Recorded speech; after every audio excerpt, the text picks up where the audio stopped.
Now at 10, this is Fox 61, Connecticut's news station. I did not pay you $15, $16, $17, $20 so I could sit down and watch a half hour of commercials.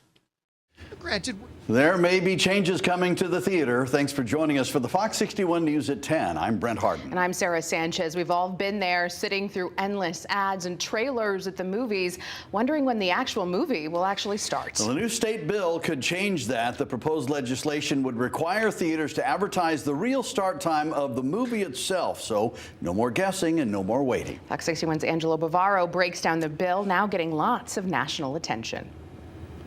Let's set the scene here. If this bill does become law, you would see 2 times instead of 1 when buying movie tickets in Connecticut. The start time of the trailers and then the actual start time of the movie.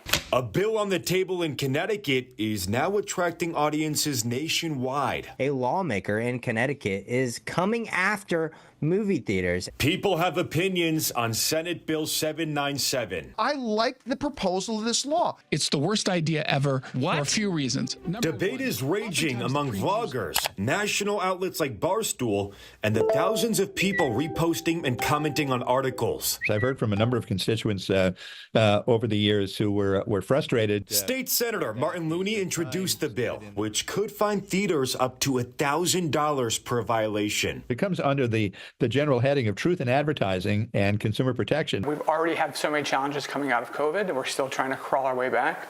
Another regulation and something that we have to do is just not helpful. Then there are the critics, like Cinestudio Executive Director Lou Michaels. We have films that are booked out in April right now. I have no idea what trailers will show before those films. So trying to put a time on a website when people want to buy tickets, it's just not practical. Michaels and other theater industry leaders are raising several concerns with the bill. I think there could be an issue with advertisers not wanting to be on screen if there aren't going to be people watching those ads, and that is a big income line for most theaters. It seems what the theater owners are saying is that we need to trick you into being a captive audience. Senator Looney is reading the reviews amid his other work at the state capitol. We're dealing with a number of major issues this year. And yes, he is surprised by how much attention the bill is getting. It reminds me, there was years ago, there was a comedian named Robert Klein. And he did a bit one time, a stand-up bit, where he was portraying Shakespeare, getting noticed that his play Titus Andronicus was creating a great buzz and about awards. And he said, Titus Andronicus, he said, I'm the author of Hamlet, Othello, King Lear, Macbeth, Julius Caesar, Romeo and Juliet. Titus Andronicus? As for the future of this bill, stay tuned. The General Law Committee is currently considering feedback from stakeholders like Lou, who spoke during a public hearing. And that committee has until March 24th to pass this bill out of committee and onto the full legislature for a vote. Reporting in Hartford, I'm Angelo Bavaro, Fox 61.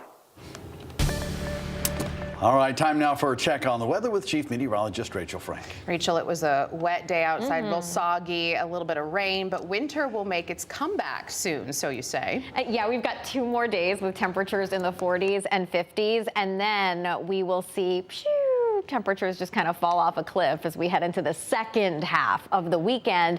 For now, though, we are happy to see the rain exiting. We are dry, although there are areas of patchy fog out there. We're showing you current visibility. It's about a half a mile in Meriden, a quarter mile in Windham. It should resolve before daybreak, and temperatures right now are ranging from the 30s to right around 40 degrees. There could be an isolated slippery spot tomorrow, but for the most part, the morning commute should be fine. The sun will come out tomorrow.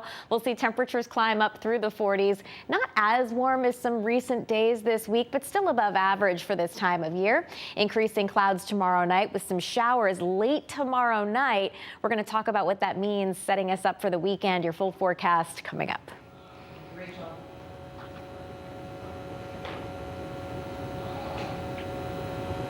I can do more weather. We have some breaking news just into our newsroom. We've learned a person was stabbed on Clay Street in New Haven. It happened this evening.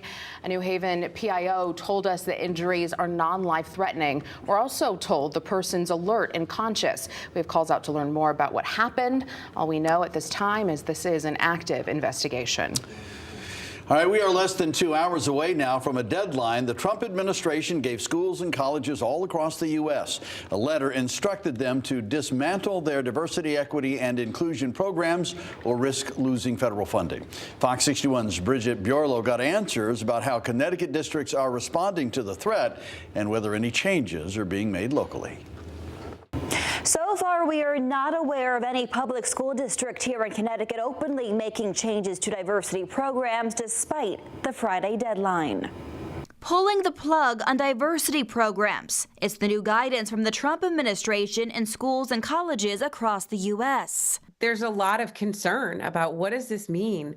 How could we be so devalued? The directive came in the form of a letter on February 14th, giving schools 2 weeks to end policies that treat students differently based on race or risk losing federal funding. But Connecticut Education Association President Kate Diaz says the instruction is not a mandate. The federal government actually does not have legal standing to tell local administrations they have to disband those efforts, because those are efforts that are dictated by local board policy, which supersede sort of federal rhetoric.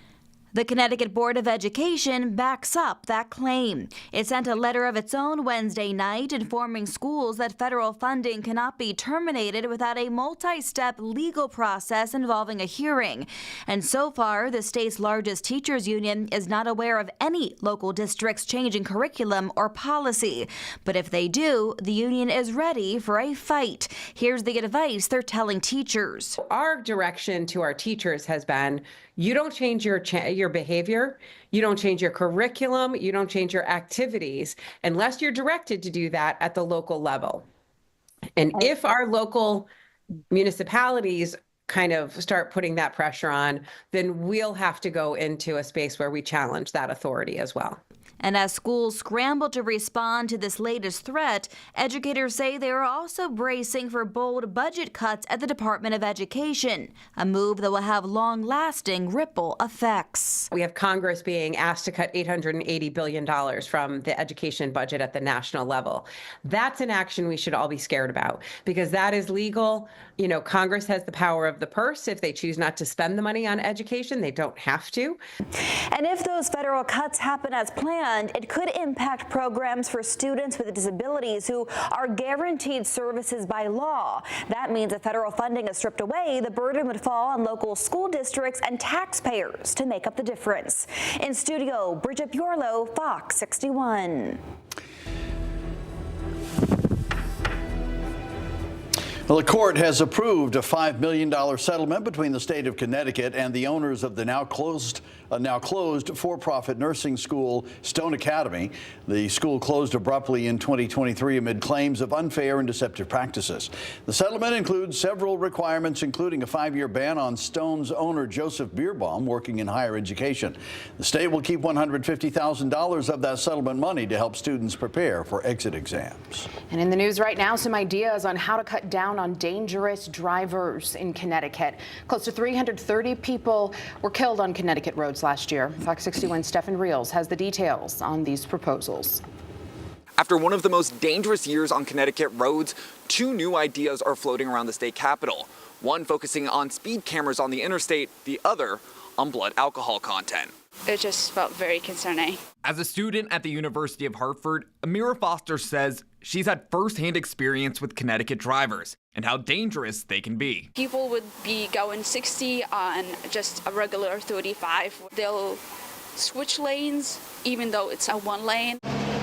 Recently, lawmakers have leapt into finding a solution this legislative session. The latest includes installing new speed cameras on the interstate and lowering the blood alcohol content someone could have before they got a DUI from 0.08 to 0.05.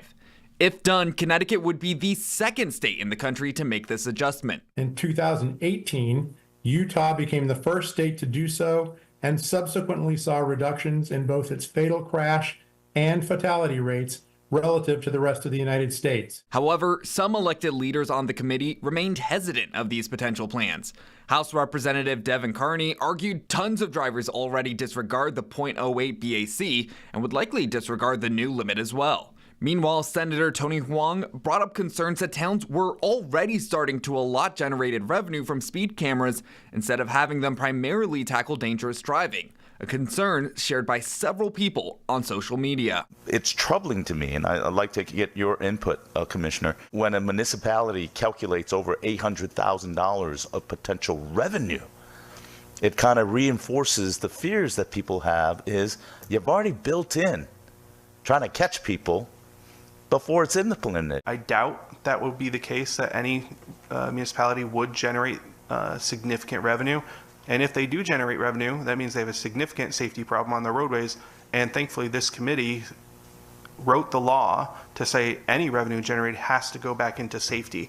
It can't just go into the general fund of those municipalities. However, Foster worries a bigger concern needs to be placed on other influences people may be under while driving. What I've seen while driving as a student is a lot of people just smoking weed and driving, and just like it's becoming very reckless. Now, no legislation on either of these subjects has been passed at the moment, but other states in New England have already pushed back against having any kind of speed cameras in general, those being Maine and New Hampshire.